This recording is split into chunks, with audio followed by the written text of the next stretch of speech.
गर्मियों की दुल्हन। आम, नारियल पानी, ठंडा पानी, एसी। अरे ये सब तो बाद में याद आता है। सबसे पहले याद आते हैं हमारी अलमारी में रखे हुए वो हल्के फुल्के कपड़े, जिन्हें पहनने के बाद गर्मी का एहसास थोड़ा सा कम, पसीना कम और आरामदायक सा महसूस होता है ना।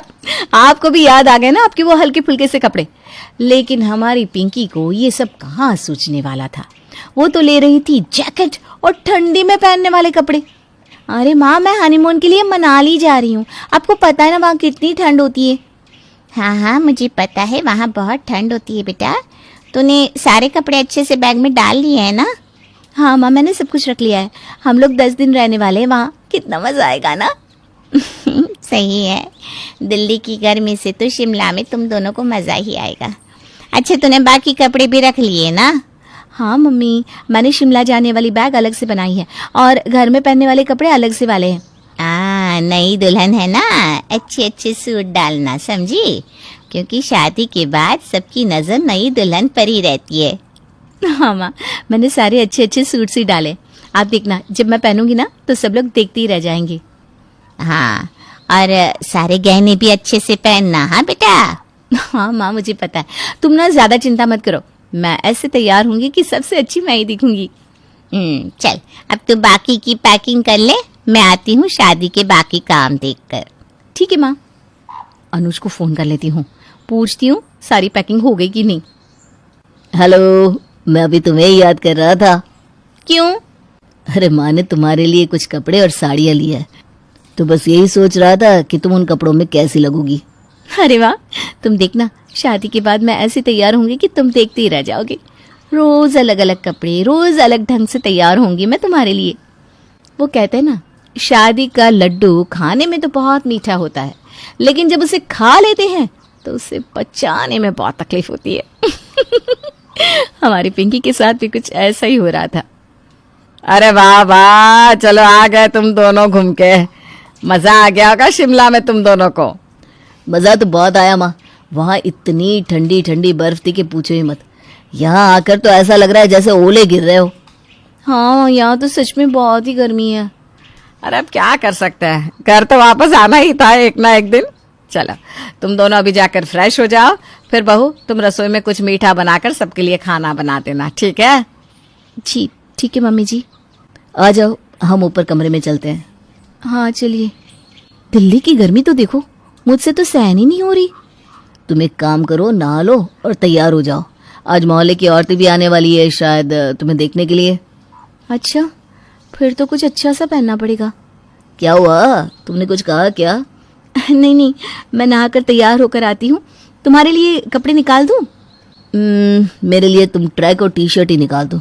इतनी गर्मी में मुझसे इतने भारी कपड़े नहीं पहने जाएंगे। इनका अच्छा है, ट्रैक और टी शर्ट पहन के बैठ गए। हे भगवान, मुझे तो भारी सा सूट पहनकर रसोई भी बनानी है और घूंघट डालकर बैठना भी है।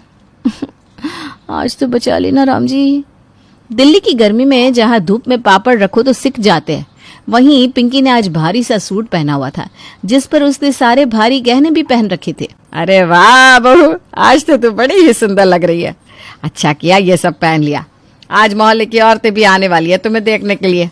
अब एक काम करो, सबके लिए पहले ना हलवा बना दो, फिर खाना बना देना। जी माँ जी। और रिया तुम्हारी मदद कर देगी। हाँ भाभी, चलिए मैं आपकी मदद कर देती हूँ। रिया, तू नहीं कपड़े बदलेगी क्या? नहीं माँ, इतनी गर्मी है, हम तो यही नाइट सूट ही पहन कर रखेंगे बस। कोई मुझे भी नाइट सूट दे दो भाई। ये सूट पहनने के बाद तो मुझे ऐसा लग रहा है जैसे मैंने आग को लपेटा हुआ हो बदन पर। सही कह रही है तू। हम भी यही सोच रहे हैं कि कोई कॉटन का सूट ही पहन लेते हैं। हे भगवान, ये क्या जुल्म है। मेरे सामने ही सब लोग हल्के फुल्के कपड़े पहन रहे हैं और मैं हूँ कि अपनी मौत को दावत दिए बैठी हूँ। क्या हुआ भाभी, कब से आप कुछ सोच रही हैं? अरे नहीं, कुछ नहीं, बस यही। चलो हम हलवा और खाना बना देते हैं सबके लिए। हाँ भाभी, आइए हम आपकी मदद कर देते हैं। रिया और पिंकी ने मिलकर सारा खाना और हलवा सबके लिए बना लिया, लेकिन उसके बाद पिंकी की हालत गर्मी के कारण जलते हुए कोयले जैसी हो गई थी। बैठ जा बहू, बैठ जा थोड़ी देर। जी माँ जी। बड़ा शौक था मुझे गर्मी में शिमला जाने का। क्या सोचकर मैंने गर्मियों में शादी की। अब ये भी नहीं कह सकती कि मैं नाइट सूट पहन के बैठूं क्या। नई दुल्हन हूँ, कैसा लगेगा अगर मैं पुराने से हल्के फुल्के कपड़े पहन लूंगी तो। ये ले बेटा ठंडा आई, इससे ना तुझे अच्छा लगेगा, पी ले पी ले। जी माँ जी। तू ठीक तो है ना बहू? हाँ हाँ ठीक हूँ, मुझे क्या होगा। माँ मोहल्ले की औरतें आई हैं बाहर, चलिए ना। अब हाँ हम आते हैं। पिंकी तू एक काम कर, सबके लिए चाय लेकर बाहर आ जाना। जी माँ जी ठीक है। इतनी गर्मी में चाय कौन पीता है, ठंडा मंगवा लेते। अब फिर से मुझे रसोई में जाना होगा। पिंकी किसी से कुछ कह नहीं पा रही थी, लेकिन इतने सारे भारी कपड़े पहनने के बाद उसे बहुत गर्मी लग रही थी। लेकिन अब मुंह दिखाए में तो उसे घूंघट डालकर रहना ही था, जो उसके लिए और भी भारी हो रहा था। अरे वाह कावेरी, तेरी बहू तो काफी सज धज के बैठी है। पिंकी बहू, तुम्हारा सूट भी ना काफी अच्छा है। अब पहन के देखिए ना आंटी जी, फिर आपको पता चलेगा कैसा लगता है इस भारी सूट को पहनने के बाद। मानना पड़ेगा कावेरी, बड़ी सुंदर बहू लाई हो तुम, बिल्कुल चांद सी है। पता नहीं कब तक चांद सी रहूंगी। इस गर्मी में तो मुझे लग रहा है जल के कोयले की खान बनने वाली हूँ मैं। अरे शीला आजा, तू भी देख ले मेरी बहू को, आजा। हाँ वो क्या है ना, यहाँ पर ऊपर पंखा चल रहा है, तभी यहाँ बैठी थी। मुझसे ना गर्मी बर्दाश्त नहीं होती ज्यादा।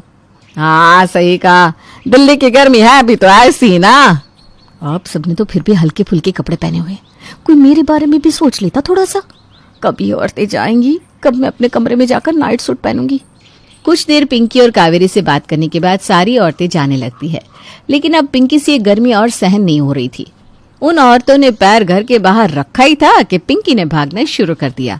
अरे क्या हुआ पिंकी बहू, तू ऐसे हड़बड़ी में कहाँ जा रही है? कुछ नहीं, कुछ अर्जेंट याद आ गया मुझे। ये भाभी को क्या हुआ अचानक? कहाँ है? अरे क्या हुआ, क्या ढूंढ रही हो? सब ठीक तो है ना? जल्दी से मेरा नाइट सूट दे दो, जल्दी करो। अरे हाँ 1 मिनट सांस तो ले लो पहले। मैंने कहा ना जल्दी करो। अरे हाँ ये लो, मिल गया। कमरे में आने के बाद पिंकी ने सबसे पहले उस सूट को उतार कर फेंक दिया और हल्के फुल्के से कपड़े पहन लिए। अब ठीक हो? हाँ अब लग रहा है कि सारी आग बुझ गई है मेरे बदन से। अरे तो तुम्हें इतने भारी भारी कपड़े पहनने की क्या जरूरत थी? कैसी बात कर रहे हो तुम? मैं नई दुल्हन हूँ, अगर मैं ऐसे हल्के फुल्के कपड़े पहनूंगी तो तुम्हारी माँ क्या सोचेगी? तीसरी कोई अकल ही नहीं है कि नई दुल्हन कैसे रहती है। अरे ऐसे कपड़ों में तो ना तुम बैठ पा रही हो ना खा पा रही हो, हंसना तो दूर, इन कपड़ों में तुम्हें और भी ज्यादा गुस्सा आ रहा है, वो अलग। हाँ बात सही है, पर हर नई दुल्हन को ऐसे ही रहना होता है, कम से कम शादी के कुछ महीने तक तो। तुम्हें यकीन है कि कुछ महीने इस तरह तुम जिंदा रह पाओगी? अनुज मजाक मत करो ना। अरे मैं सच्ची कह रहा हूँ। अरे अनुज दरवाजा तो खोलना जरा। अरे माँ जी आ गई, रुको रुको, दरवाजा मत खोलना, मैं कुछ अच्छा सा पहन लूं फिर खोलना। अरे पर कहाँ ना रुको। अरे इतनी देर क्या लग रही है अनुज? हाँ माँ बस आया। अरे तुम दोनों सो गए थे क्या? मैंने डिस्टर्ब तो नहीं कर दिया? अरे नहीं। माँ जी आइए ना, कुछ काम था क्या आपको? हाँ बहू, मुझे तुमसे ना कुछ जरूरी बात करनी थी, मतलब तू बुरा मत मानना। हाँ मुझसे कोई गलती हो गई क्या? अरे आज सूट के बदले साड़ी पहननी चाहिए थी। नहीं माँ जी कहिए ना। आज तूने जो कपड़े पहने थे ना वो। माँ जी मुझे लगा ही था, सूट थोड़ा सा सिंपल था ना। कोई बात नहीं, मैं कल साड़ी पहन लूंगी, आप चिंता मत कीजिए। अरे नहीं बहू, सूट तो बहुत अच्छा था, लेकिन मैं ये कह रही थी कि इतनी गर्मी में इतने भारी कपड़े मत पहना कर। तुझे ये सब पहनते हुए देखकर मुझे गर्मी होने लगती है सच में। तू कुछ हल्के फुल्के कपड़े पहना कर बेटा। माँ जी आप। नहीं मतलब अगर तुझे ये भारी कपड़े पहनने हैं तो पहन सकती है, मैं तो बस।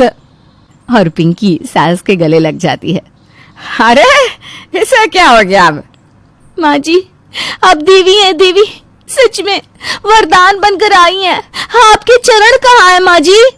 अरे इसे क्या हो गया? कुछ नहीं माँ, गर्मी सर पे चढ़ गई है पिंकी के।